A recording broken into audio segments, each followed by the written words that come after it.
IT field కూడా అది కూడా చాలా బూమింగ్లో ఉంది కదా. లెట్స్ ట్రై రెండింటిది అది కాదు కాబట్టి ట్రై చేద్దాం, చూద్దాం అనేసి ఒక ట్రైల్ చేశాను. స్టార్టింగ్ వచ్చిన కొత్త కొంచెం టైంలోనే which motivated me very much that ఇది చాలా బాగుంది, సో గ్రోత్ ఉంటుంది అనిపించింది. సో నేను రీసెర్చ్ చేసిన దాని ప్రకారం నాకు వచ్చిన ఐడియా కూడా అది బూమింగ్లో ఉంది. Front end and full stock బాగా బూమింగ్లో ఉంది. తర్వాత ఎవ్రీ సాటర్డే నా వీక్ జరిగిన టాపిక్స్ అన్నీ కవర్ చేస్తారు. అండ్ ఆల్సో ఆ వీక్లో జరిగిన టాపిక్స్తో పాటు ఏమైనా డౌట్స్ ఎవరెవరికి ఉన్నా కానీ మనం రెక్టిఫై చేయించు ట్రైనర్ తోటి. అండ్ ఆల్సో ఏమన్నా ఎక్స్ట్రా డౌట్స్ ఉన్నా కానీ ఎక్స్ట్రా టాపిక్స్ ఏమన్నా ఉన్నా కానీ మనకి ట్రైనర్ మనకి అప్పటికప్పుడే ఎవ్రీ సాటర్డే చెప్తారు. అండ్ ఆల్సో ప్రాక్టీస్ సెషన్లో కూడా సపోర్ట్ ట్రైనర్స్ అంటూ ఉంటారు. ఆ సపోర్ట్ ట్రైనర్స్ తోటి మనం డౌట్స్ ఏమన్నా అప్రోచ్ అయ్యి మనం ఎప్పటికప్పుడు మన ప్రాక్టీస్ సెషన్స్ ఉంటాయి కాబట్టి అప్పటికప్పుడు చేసుకోవచ్చు. ఎవరైతే మనం ఇంట్లో ఉండి ఏమైనా డౌట్స్ ఉన్నా కానీ మనం మెసేజ్ చేసినా కానీ మ్యాక్సిమం అవైలబుల్ ఉంటే వాళ్ళు రెస్పాండ్ అవుతారు. బీటెక్ ఫైనల్ ఇయర్లో ఉన్నప్పుడు ఒక మార్కెటింగ్ కంపెనీ వచ్చింది, సేల్స్ సంథింగ్ ఫేస్ చేశా. బట్ నాకు అప్పుడు జరిగిన సిచ్యువేషన్ అయితే హ్యూమిలేటెడ్, లైక్ ఏం రాదా వీళ్ళకి అన్నట్టు నవ్వుకుంటా చేశారు. నేను ఇక్కడికి వచ్చిన తర్వాత స్మార్ట్ గీక్ అనే కంపెనీలో రియాక్ట్ డెవలపర్గా ప్లేస్ అయ్యాను. My name is Tarun. నేను బీటెక్ 2023 కంప్లీట్ చేశాను.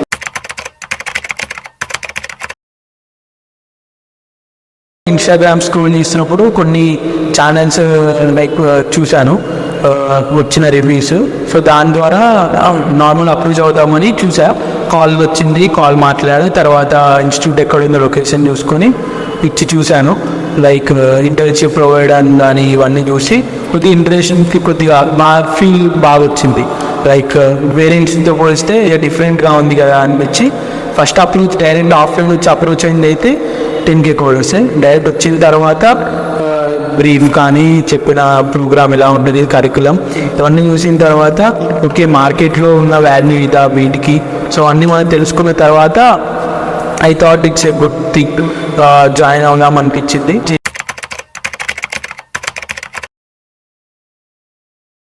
నేనైతే వేరే షూట్తో పోలిస్తే వెరీ నెక్స్ట్ లెవెల్, కంప్లీట్గా new thing and new approach to the students and సపోర్ట్గా ఇవ్వడం కానీ, డిఫరెంట్ ప్లేస్మెంట్ టీమ్ కానీ, అన్లిమిటెడ్ ప్లేస్మెంట్స్ కానీ, కొంతమంది ఇండస్ట్రీ లెవెల్ ఎక్స్పర్ట్స్ తెప్పించి ఓవరాల్ మార్క్స్ తీసుకోవడం కానీ, న్యూ టెక్నాలజీస్కి కరికులంని అప్డేట్ చేయడం కానీ, అప్పటికప్పుడు అన్నీ అప్డేట్ చేయడం కానీ, ఏమున్నా కానీ మనకి ఏం హెసిటేషన్ లేకుండా ఏమడిగినా వాళ్ళు మనకిచ్చే రెస్పాన్స్ కానీ, మన నుంచి తీసుకునే రెస్పాన్స్ కానీ, ఫీడ్బ్యాక్ కానీ everything is very good.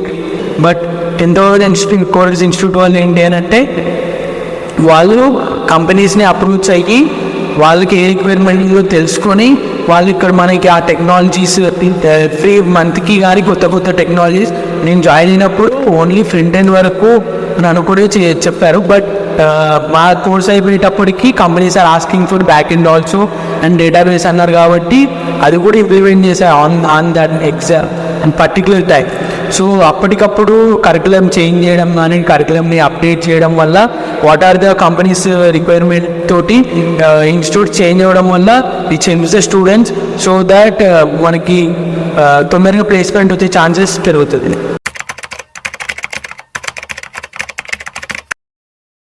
Real time projects ఇంటర్వ్యూలో చాలా వరకు యూజ్ అవుతుంది.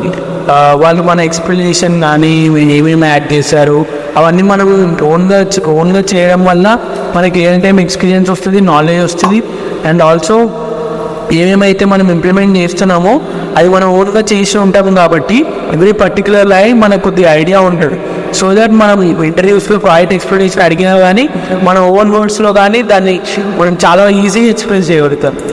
మనం కాపీ చేసినా ఏం చేసినా మనం ఎక్స్ప్లెనేషన్ అనేది అంత ఈజీగా చేయలేం. సో రియల్ టైం ఎక్స్పీరియన్స్ లేకుండా మనం కంపెనీలోకి ఎంటర్ అవ్వాలి అన్నది ఇట్స్ వెరీ బిగ్ టాస్క్.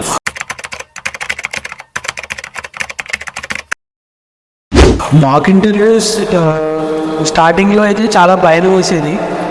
కొంత ఇంటర్వ్యూస్ నేను ఎప్పటివరకు ఇప్పుడు ఫేస్ చేసింది లేదు. నా బీటెక్లో ఒక సింగిల్ ఇంటర్వ్యూ ఫేస్ చేస్తే సంథింగ్ మార్కెటింగ్ మీద ఒక ఇంటర్వ్యూ వస్తే అది అప్పుడు కూడా చాలా భయం. ఎందుకంటే మనం స్టడీ మీదనే ఉండాలి, కానీ ఇలా ఫేస్ టు ఫేస్ ఇంటర్వ్యూ అనేది చాలా తక్కువ ఎక్స్పీరియన్స్ మనకి, నాకైతే. సో ఇక్కడికి వచ్చిన తర్వాత ఫస్ట్ మాక్ ఇంటర్వ్యూ నాకు చాలా భయంగానే జరిగింది. ఫీడ్బ్యాక్ కూడా not up to the mark. నేను చెప్పినంత వరకు నేను కూడా. బట్ ఎప్పుడైతే మన గోల్ అనేది స్ట్రాంగ్గా ఉంటుందో, మనం వాటిని ఖచ్చితంగా ప్లానింగ్ చేసుకోగలుగుతామో అప్పుడే మనం ఆ గోల్ని రీచ్ అవ్వగలుగుతాం.